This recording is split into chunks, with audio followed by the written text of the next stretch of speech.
நமக்கெல்லாம் தெரிஞ்ச ஒரு சம்பவம். அந்த சம்பவத்துக்குள்ளே கொஞ்சம் போய் எட்டி பார்க்கலாம்.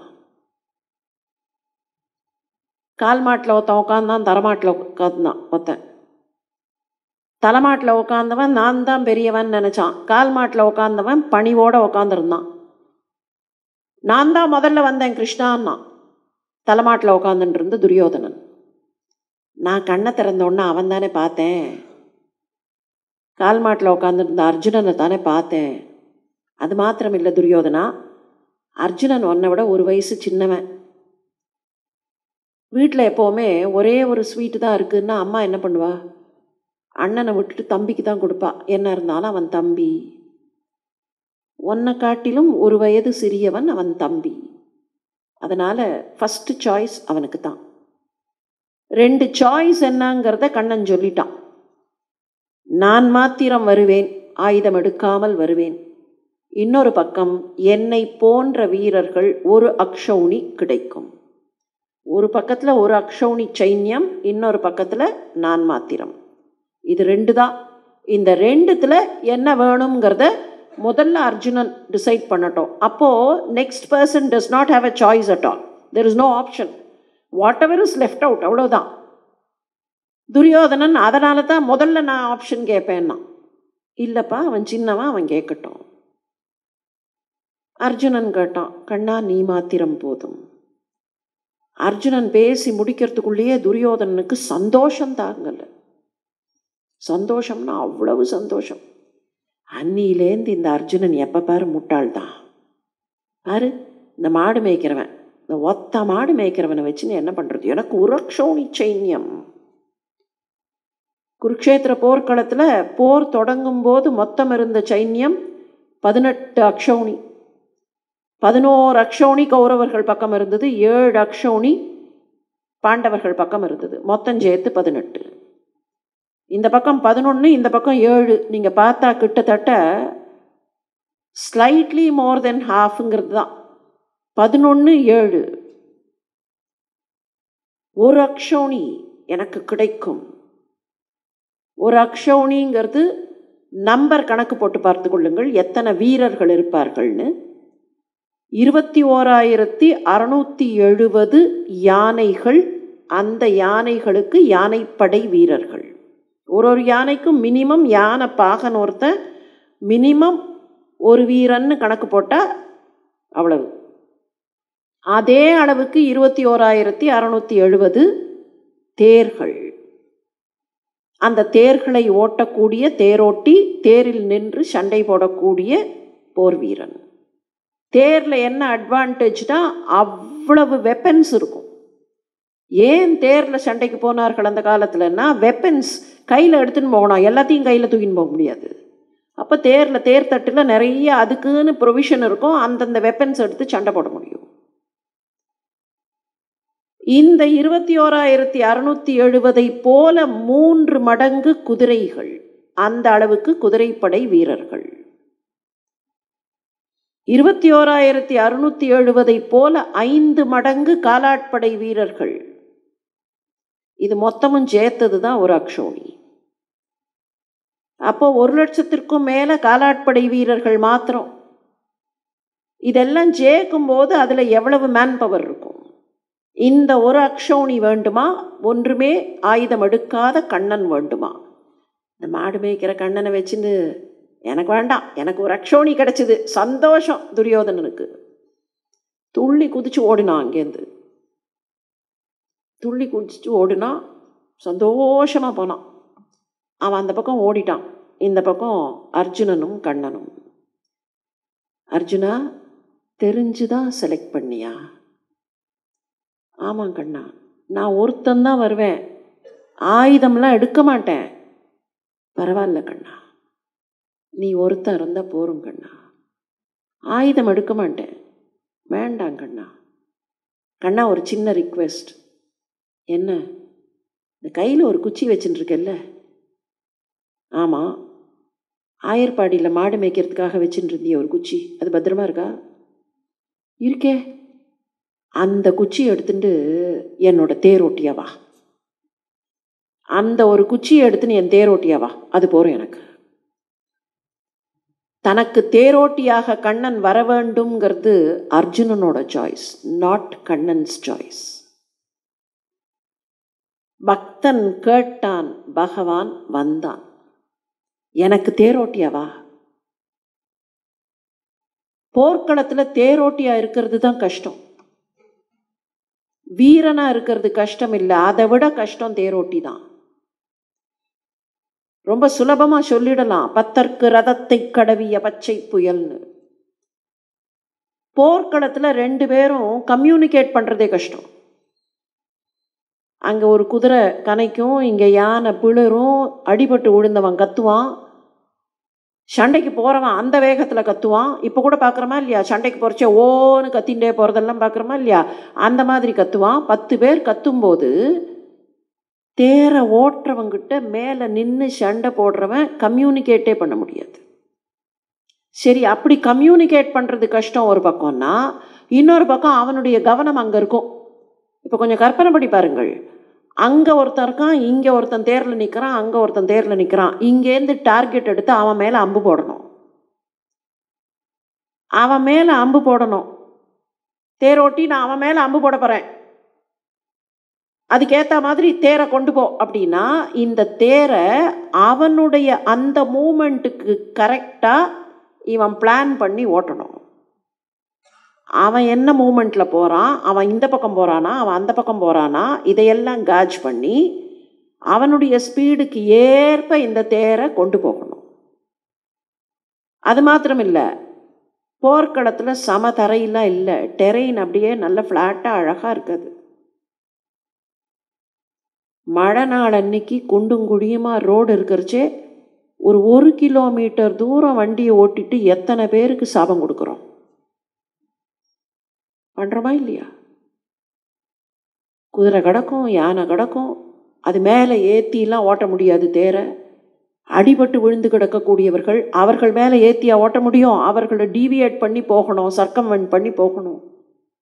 அப்போ எவ்வளோ கஷ்டம் தேரோட்டியாக இருக்கிறது. இதுக்கெல்லாம் போக அந்த டிஃப்ளெக்ஷன் வராமல் ஒன்றும் இல்லை, இந்த இடத்துல நம்பு போடுறோம், அங்கே ஃபிக்ஸ்டு டார்கெட்னு வச்சுப்போம். ஃபிக்ஸ்டு டார்கெட் இங்கேருந்து அம்பு போட்டால் அது கரெக்டாக போகும். அங்கே இருக்கிற டார்கெட் ஃபிக்ஸ்டு இல்லை, அது மூவ் ஆகிட்டே இருக்கும். இங்கேருந்து போடுற அம்பு ஃபிக்ஸ்டாகவே இருக்கட்டும் டார்கெட். இந்த தேரோட்டி கொஞ்சம் தேரை அசைச்சா என்ன ஆகும்? லேசாக தேரை அசைச்சிட்டான்னா இவன் போடுற அம்பு இப்படி போகணும், இவன் அசைச்சு இங்கே ஒரு 1 மில்லிமீட்டர் திரும்பித்துனா இந்த டிஃப்ளெக்ஷன் இங்கே போகும். இங்கே 1 மில்லிமீட்டர் தான், ஆனால் அங்கே டிஃப்ளெக்ஷன் எங்கேயோ போயிடும், பர்பஸே போயிடும். ஆனால் இது எதையுமே அவன் கம்யூனிகேட் பண்ண முடியாது, அந்த சத்தத்தில் கேட்கும், கேட்காம போகும்.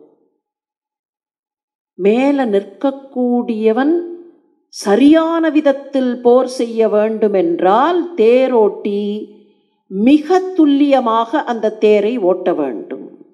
அதே குருக்ஷேத்திர போர்க்களத்தில் தேரோட்டி பேச்சை கேட்காம ஒருத்தன் அழிஞ்சு போனான். கம்பேரிசன் அங்கே தான் இருக்கு. கம்பேரிசன் அர்ஜுனனுக்கும் கர்ணனுக்கும்னா கம்பேரிசனே அங்கே தான் இருக்கு. தேரோட்டி சொன்னதை சரியா கேட்கல. வீரன் பெருசில்ல, வீரனை சரியான பாதையில் அழைத்து கொண்டு போபவன் தேரோட்டி. தேரோட்டி சொன்னான், சல்லியன் சொன்னான், வேண்டாம் டார்கெட் அங்கே எடுக்காத, மேலே போயிடும் உன்னோட அம்பு, கொஞ்சம் கீழே பார்த்து டார்கெட் எடுன்னா. நீ என்னடா ஒரு தேரோட்டி, நீ என்னடா சொல்கிறதுன்னா தேரை நிறுத்திட்டு போயிட்டான் சல்லியன். தேரோட்டியை அவமரியாதை செய்தவன் இந்த பக்கத்தில் தேரோட்டியா நீ வா அப்படின்னு கேட்டவன். எனக்கு தேரோட்டியாக இரு, என்னுடைய தேரை நடத்து. மிகச்சிறந்த தேரோட்டியாக இருந்தவன் கிருஷ்ணன். அந்த குதிரையெல்லாம் ஒவ்வொரு நாள் சாயங்காலமும் அந்த குதிரை எப்படி இருந்திருக்கும், தேர் குதிரைகள் எல்லாம் அவிழ்த்து விட்டு, இன்னைக்கு உனக்கு ரொம்ப கஷ்டமாக இருந்ததா, கவலைப்படாத, நான் நாளைக்கு உன்னை இன்னும் பத்திரமா மெல்ல அழைச்சின்னு போகிறேன்னு அந்த குதிரைகளை எல்லாம் நீராட்டி குளிப்பாட்டி அது மேலே இருக்கக்கூடிய அந்த நிணம் ரத்தமெல்லாம் போக உடம்பெல்லாம் தடவி கொடுத்து அந்த குதிரைகளை பத்திரமாக பார்த்து கொண்ட மிகச்சிறந்த கர்மயோகி பார்த்தனுக்கு தேரோட்டியாக இருந்தவன். ஒவ்வொரு நாள் சாயங்காலம் சூரிய அஸ்தமனத்தின் போது மற்றவர்கள்லாம் சந்தோஷமாக போயிடுவார்கள். அந்த குதிரைகளை பார்த்து பராமரிச்சுட்டு தான் போவான் கண்ணன். எனக்கு தேரோட்டியாக நீ வான்னு சொன்னோன்னு தேரோட்டியா வந்தானே, என்ன காரணம்? Arjunan gave an information there. அந்த பக்தன் கொடுத்த இன்ஃபர்மேஷன். அதனால தான் அருணகிரிநாதர் பாடும்போது வெறும் தோழமை இல்லை, அங்க பத்தர்க்கு ரதத்தை கடவிய பச்சை புயல். அர்ஜுனனும் கண்ணனும் சொந்தக்காரர்கள். நம்ம கணக்கில் பார்த்தோம்னா பிளட் ரிலேட்டிவ்ஸ். கண்ணனுடைய தந்தையின் சொந்த சகோதரி தான் குந்தி, அத்தை தான், அத்தையின் மகன்தான். அது ஒரு பக்கம். இன்னொரு பக்கம் தோழமை, நட்பு. அந்த நட்பை மீறி, உறவை மீறி அங்க இருந்தது என்னன்னா பரிபூர்ணமான சரண்டருக்கு வந்துட்டான் அர்ஜுனன். அந்த பரிபூர்ணமான சரண்டர் மெச்சூராக போறது தான் பகவத்கீதையில. ஆனா அதுக்கு முன்னாலேயே இந்த கண்ணன் உயர்ந்தவன் என்பதை புரிந்து கொண்டு விட்டான் அர்ஜுனன். அதனால தான் நீ போரும் கிருஷ்ணா, எங்களுக்கு நீ ஒருத்தன் போரும், நீ ஒருத்தன் போறோம். பக்திக்கு வந்துட்டான். அந்த பக்தியிலேயே இவனை நம்புறது கொஞ்சம், அதுக்கப்புறம் சலனம் வந்தது. ஏன்னா பக்தி மெச்சூர் ஆகிறதுக்கு கொஞ்சம் டைம் எடுக்கும். அந்த சலனம் தான் போர்க்களத்தில் முதல் நாள் அவன் தடுமாறினது. ஆனால் அதுக்கு முன்னாலேயே கண்ணன் மேல் அவனுக்கு பரிபூர்ணமான நம்பிக்கை, பரிபூர்ணமான எண்ணம் இருந்தது. அதனால தான் நீ எனக்கு தேரோட்டு. எனக்கு எப்படி போகணும்னு தெரியாது, எங்கே திரும்பணும்னு தெரியாது, எங்கே நிற்கணும்னு தெரியாது, எந்த இடத்துல டேர்ன் பண்ணணும்னு தெரியாது, என் வாழ்க்கையில் என்ன பண்ணணும்னு தெரியாது, எனக்கு நீ தேரோட்டியாகவா. நச்சிகேதஸ்கிட்ட யமன் சொல்லுவான், வாழ்க்கைனா என்னன்னு தெரியுமாடா. நச்சிகேதஸ் கேட்பான், வாழ்க்கைக்கு அப்புறம் என்னம்பா. வாழ்க்கைக்கு அப்புறங்கிறதெல்லாம் விட்டுரு, அதெல்லாம் தேவையே இல்லை இப்போ. அதை நேரடியாக சொல்லலை யமன். நச்சிகேதஸ் கேட்டது life after death. There is no necessity to know about life after death. Because what is your destination? அந்த டெஸ்டினேஷன் போகணும்னா இந்த லைஃப்பை ஒழுங்காக வாழணும். அந்த டெஸ்டினேஷன் அதுதான். நாரதர்கிட்ட பிரம்மா சொன்னாரே, நாராயணந்தான் கதி, நாராயண பரா கதிஹி. அந்த கதி, அந்த இடத்துக்கு போகணும், அந்த டெஸ்டினேஷனுக்கு போகணும்னா என்ன? நீ சரியான பாதையில் போகணும். உன் வாழ்க்கை என்பது ஒரு தேர் நச்சிகேதா. இந்த தேரை ஓட்டுவதற்கு சக்தி தேவை, ஆற்றல் தேவை. தேர்னு சொல்லிட்டா, தேரை நல்லா அலங்காரம் பண்ணி அதுக்கு மணியெல்லாம் கட்டி பிரமாதமாக வச்சுட்டா அந்த தேர் ஓடாது. அந்த தேரை செலுத்துவதற்கு ஆற்றல் தேவை. அந்த தேர் ஓட வேண்டும் என்றால் ஆற்றலை கொடுப்பதற்கு குதிரைகள் தேவை. நச்சிகேதா, நினைவு வைத்துக்கொள், குதிரைகள் என்ன தெரியுமா? உன்னுடைய இந்திரியங்கள். உன்னுடைய வாழ்க்கை தேருக்கு 5 இந்திரியங்கள், 5 குதிரைகள். நச்சிகேதா, தேர் இருக்கிறது, குதிரைகள் இருக்கின்றன. இந்த குதிரைகளையும் தேரையும் சேர்க்க வேண்டும் என்றால், குதிரைகளை கட்ட வேண்டும் தேரோடு என்றால் மனக்கயிறு தேவை. உன்னுடைய மனம்தான் கயிறு. ஆனால் நச்சிகேதா, ஒன்றை புரிந்து கொள். இந்த தேர் ஓட வேண்டும் என்றால் குதிரைகளிலிருந்து, குதிரைகள் தேரோடு கட்டப்பட்டிருந்தால் மட்டும் போதாது. இது சரியான பாதையில் போக வேண்டுமென்றால் ஒரு தேரோட்டி தேவை.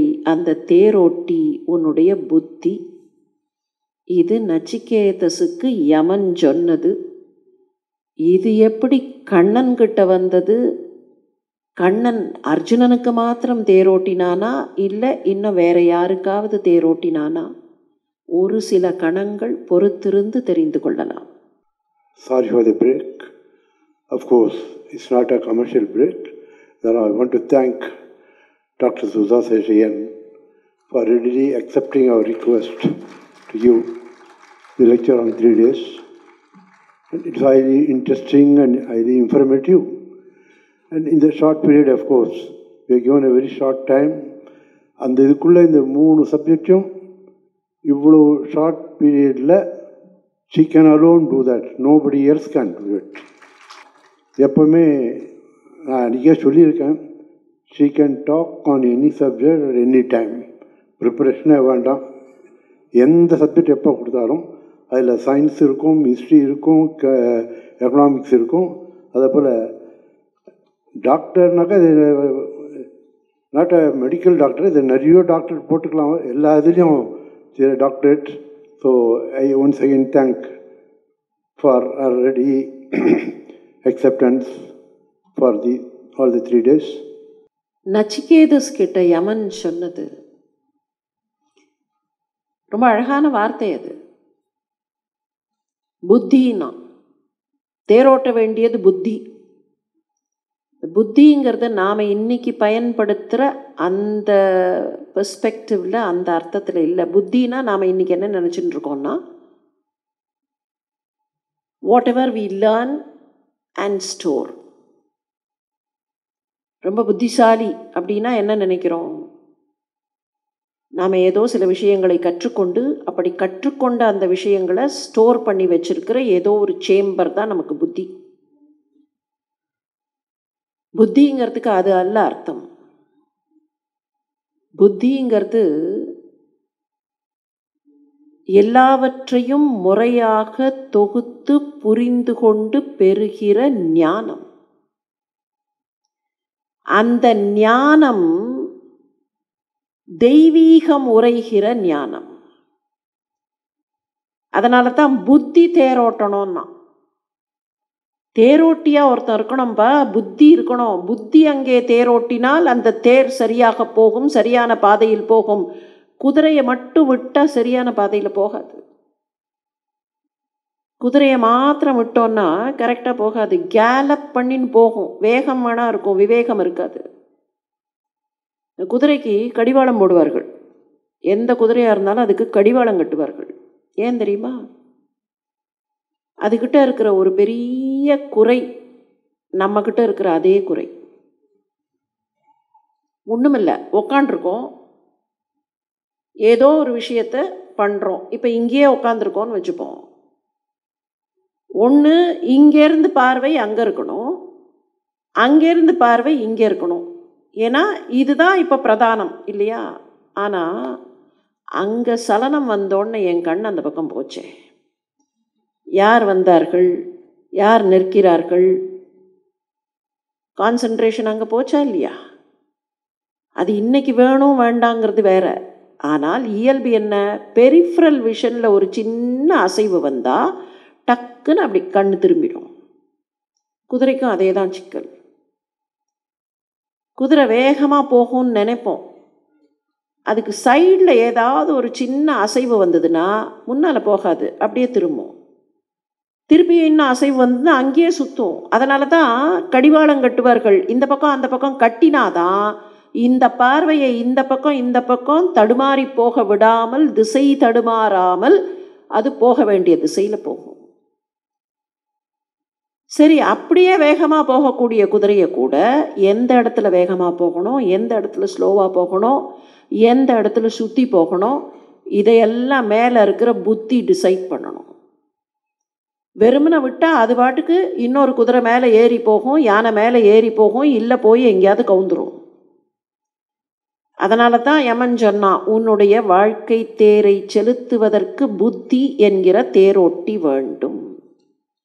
அந்த தேரோட்டி வெறும் புத்தி இல்லை. புத்திங்கிறது அந்த இடத்துல தெய்வீகமாக இருக்கிற புத்தி, தெய்வம் உட்கார்ந்த புத்தி. அர்ஜுனன் கேட்டான், நீ எனக்கு தேரோட்டியாகவா? ஏன்னா எனக்கு தன்னால் தெரியாது, எந்த இடத்துல திரும்பணும் தெரியாது, எந்த இடத்துல போகணும் தெரியாது. என்னுடைய சித்தத்தில் புத்தியாக நீ அமர்ந்தால் என் தேர் சரியான பாதையில் போகும். ஆனா உள்ளுக்குள்ள என்ன இருக்கு? பக்தன் டிமாண்ட் பண்ணா, பகவான் அதை கொடுத்தான். It was not a decision taken by Bhagavan, it was a decision taken by the பக்தன். என்ன வேண்டுமானாலும் கொடுப்பார்னு சொல்றமே, நீ தேரோட்டியாவா அப்படின்னா என்ன போய் தேரோட்டியா வர சொல்றியா?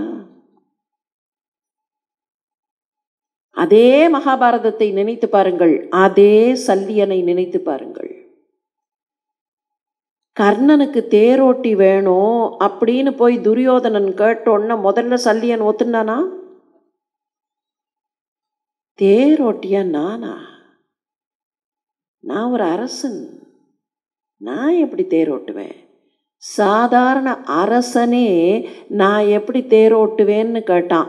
ஆனால் எனக்கு நீ தேரோட்டியாவான்னு உடனே கண்ணன் சரி வருகிறேன் அப்படின்னு போனானே. இடுப்பில் இருந்த துண்டை எடுத்து தலைப்பாக, தேரோட்டிக்கு ஒரு தலைப்பாக வேணும் குதிரை ஓட்டுறதுக்குன்னு, அதை தலைப்பாகையாக கட்டின்னு போனானே. பக்தன் கேட்டால் பகவான் தருவான். மகாவிஷ்ணு, திருமால், நீங்கள் என்ன பெயர் வேண்டுமானாலும் சொல்லி அடையுங்கள். அந்த சர்வேஸ்வரனுக்கு தெரிஞ்சது ஒன்றே ஒன்று தான், வேண்டியவர்கள் வேண்டாதவர்கள்ங்கிறது இல்லை. அன்புனால கட்டினா அந்த அன்புக்காக என்ன வேண்டுமானாலும் செய்ய வேண்டும். சரி, யாருக்கெல்லாம் தேரோட்டுவான்? யாருக்கெல்லாம் தேரோட்டுவான்? பார்த்த சாரதின்னு பேர் அவருக்கு இல்லையா? பார்த்தனுக்கு சாரதியாக இருப்பவர் பார்த்த சாரதி. பார்த்தன்னா பிருத்தையின் மகன். அர்ஜுனனுக்கான பெயர் பார்த்தன்.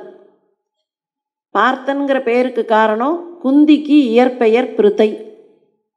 குந்தி அப்படிங்கிற பெயர் அவளுக்கு பின்னால் வந்தது. ஸ்வீகாரம் கொடுத்துட்டார்கள் அவளை. எங்கே ஸ்வீகாரம் போனாலோ அந்த குந்தி போஜன் வீட்டுக்கு ஸ்வீகாரமாக போனால் அவனுக்கு மகளாக ஸ்வீகாரம் போனா, தத்து போனான். அந்த தந்தையினுடைய பெயரால் அவளுக்கு குந்தின்னு பேரே தவிர அவளுடைய இயற்பெயர் பிருத்தை. பிருத்தையின் மகன் பார்த்தன். அதனால தான் கௌந்தேயன்னு கூப்பிடுவான். குந்தியின் மகன்னு சொல்றதுக்காக கௌந்தேயன்னு கூப்பிடுவான். பிருத்தையின் மகன் பார்த்தன். பிருத்தைங்கிறதுக்கு என்ன அர்த்தம்? பிருத்திவி, பூமியில் தோன்றியவள்ங்கிறதுனால தான் அவளுக்கு பிருத்தை. அவ பூமி மாதிரி பொறுமையோடு இருந்தவ, பூமியில் தோன்றியவள். பூமியினுடைய பொறுமையெல்லாம் சேர்ந்து பிருத்தையாக தோன்றியவள். எவ்வளவு பொறுமைங்கிறதுக்கு அவளை பற்றி ஒரு சின்ன இன்ஃபர்மேஷன் உண்டு. துர்வாசருக்கு சின்ன பெண்ணாக இருந்தபோது துர்வாசருக்கு அவள் பணிவிடை செய்தாள். அதுக்கு மெச்சி தான் துர்வாசர் அவளுக்கு வரம் கொடுத்தார். அந்த வரம் தான் கர்ணனாக வந்து பிறந்தது. அதுக்கப்புறம் அந்த வரத்தினால தான் மற்ற பிள்ளைகள் பிறந்தார்கள்னெல்லாம் நமக்கு தெரியும். துர்வாசர் எப்படி அவளுடைய அன்புக்கும் பணிவிடைக்கும் மெச்சி அவளுக்கு வரம் கொடுத்தாராம் தெரியுமா? நல்லா பார்த்துண்டா வந்து தங்கி இருந்தார். சின்ன பெண் நன்றாக கவனித்து கொண்டாள். ஒரு நாள், நான் ஆத்தங்கரைக்கு போயிட்டு வரேன் அனுஷ்டானத்துக்கு, நான் வரும்போது சாப்பாடு சுட சுட இருக்கணும் அப்படின்னுட்டு போயிட்டார். போயிட்டு ஒரு 10 நிமிஷத்துலேயே திரும்பி வந்தார். சுட சுட சமைச்சு வச்சுருந்தா. சுட சுட சமைச்சு வச்சுருந்தா. இலையை போட்டு பரிமாற போன போது சொன்னார், இலையில் பரிமாறு, ஆனால் இந்த இலையை தரையில் போட்டு நான் சாப்பிட போவதில்லை. இலையில் பரிமாறிட்டா. அந்த இலையை அப்படியே எடுத்துட்டார் கையில். குனினர், அப்படியே குனிஞ்சா அவ முதுகலை வச்சு சாப்பிட்டார்.